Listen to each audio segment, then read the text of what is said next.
So, I feel honored to be here at Zimbabwe National Defence University to deliver a talk on lessons from India's industrialization.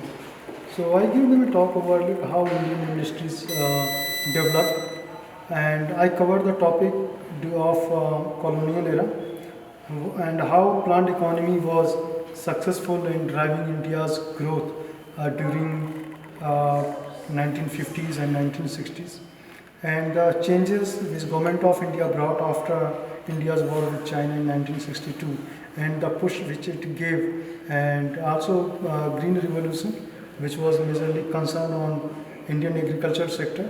With Green Revolution launched in late 60s, India became self-reliant in food production, and that was a big fillip for industrial growth, and because that gave farmers extra income and it enhances their purchase power parity.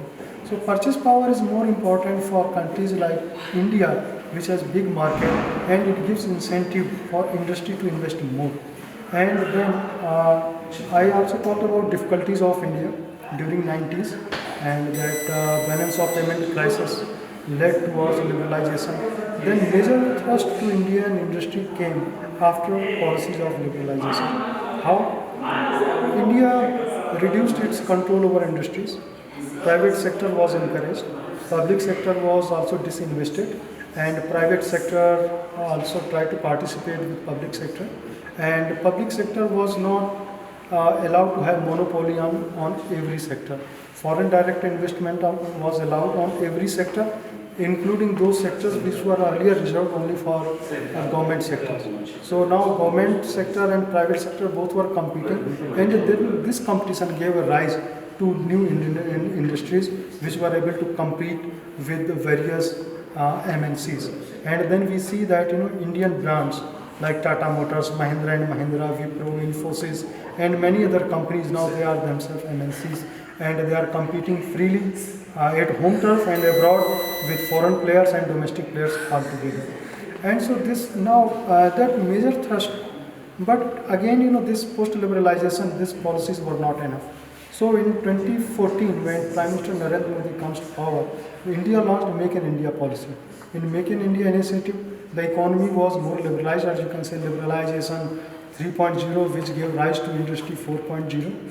For Industry 4.0 is based on automation, AI, and smart factories and all those things. So India is adopting those, and now, as you know, that India is part of $5 trillion economy club, and very soon it should be surpassing fourth economy and become fourth economy in the world by 2028 or by 2030.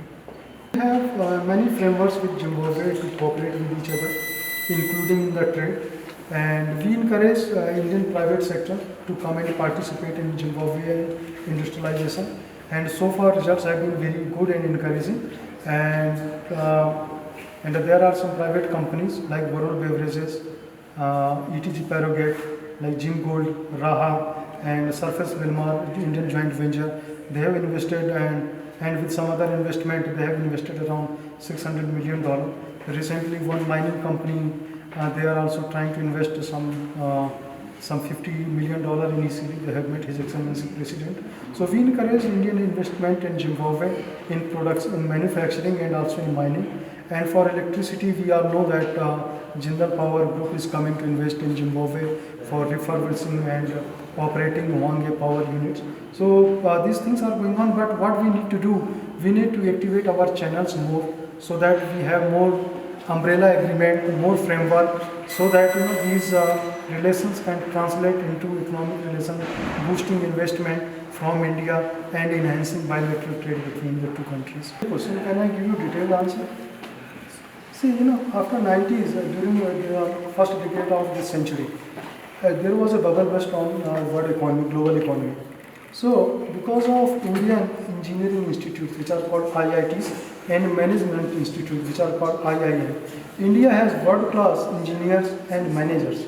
So, when this information technology busted, then India has opportunity to jump in because of this talent to make something new, and India becomes software power. Earlier, India was nowhere in software industry before 2000.